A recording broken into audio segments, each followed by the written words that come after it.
Zebra ফিশকে breeding করানোর জন্য আমরা এখন পানি প্রস্তুতি করতেছি। 3 দিনের পুরনো পানি এখন একটু অক্সিজেন দিয়ে রাখছি, যাতে করে কোনো রকম অক্সিজেনের সমস্যা না হয়। এখানে যে জিব্রা ফিশ গুলোকে দেখা যাচ্ছে, এগুলা হচ্ছে ছেলে জিব্রা ফিশ। সকালবেলায় আমরা এটাকে আলাদা করে দিয়েছি। আর এটার ভিতরে আছে মেয়ে জেব্রা ফিশ। পানির ভিতরে এখন যথেষ্ট পরিমাণ অক্সিজেন হয়ে গেছে, জাস্ট এখন আমাদের ব্রিডিং এর জন্য রেডি। তো আমাদের যেটা লাগবে একটা মশারি, হচ্ছে বাড়িতে ফেলে রাখা একটা মশারি। এই মশারিটা প্রথমত আমরা এইভাবে দিব, দেওয়ার পর পানির ভিতরে এইভাবে নামিয়ে দিব। এই যে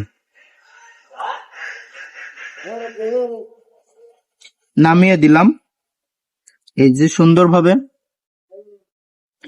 এখন জাস্ট মশারিটা যাতে পড়ে না যায়, দেখা যাচ্ছে অনেক সময় বাতাসে মশারিটা পড়ে যেতে পারে, এই জন্য আমরা এই তারের ব্যবস্থা করেছি।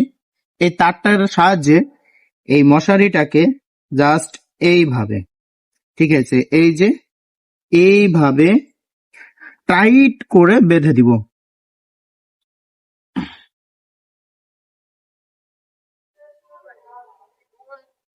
এখন কিন্তু হাত দিয়ে চাপ দিলেও মশারিটা ভিতরে পড়ে যাবে না। এটার ভিতরে আছে হচ্ছে মেয়ে মাছ আর এটার ভিতরে হচ্ছে ছেলে মাছ। তো টোটাল 12 ঘন্টা এরা আলাদা ছিল। এখন জাস্ট আমরা ব্রিডিং বক্সে দিব। তো প্রথমে মেয়ে মাছগুলাকে দিব, যাতে করে ওরা ভালোভাবে জায়গাটা দেখে নিতে পারে।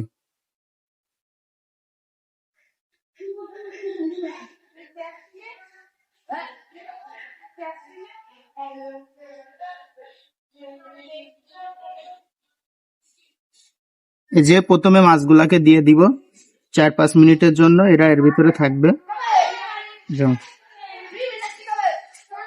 তো আমরা নেটের ভিতরে হচ্ছে মেয়ে মাছগুলো দিয়ে দিয়েছি। তো এরা সুন্দরভাবে ঘুরে ঘুরে দেখছে যে আসলে এই জায়গাটা সেফ কিনা বা এখানে ডিম দেওয়া যাবে কিনা। আর কিছুক্ষণ পরে আমরা হচ্ছে এই ছেলে মাছগুলোকেও দিয়ে দিব।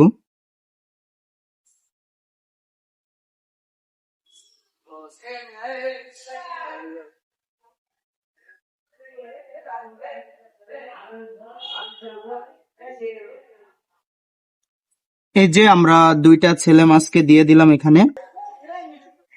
ছেলে মাছ এবং মেয়ে মাছ উভয়গুলোকে এখানে দিয়ে দিয়েছি। এখন সুন্দরভাবে ঘোরাঘুরি করতেছে, জায়গাটা দেখছে যে এখানে আসলে ডিম দেওয়া যায় কিনা। আমি আপনাদের জাস্ট একটু দেখাই যে এরা আসলে এর ভিতরে কি করছে। আর এই নেটটাকে আমি কিভাবে দিয়েছি সেটা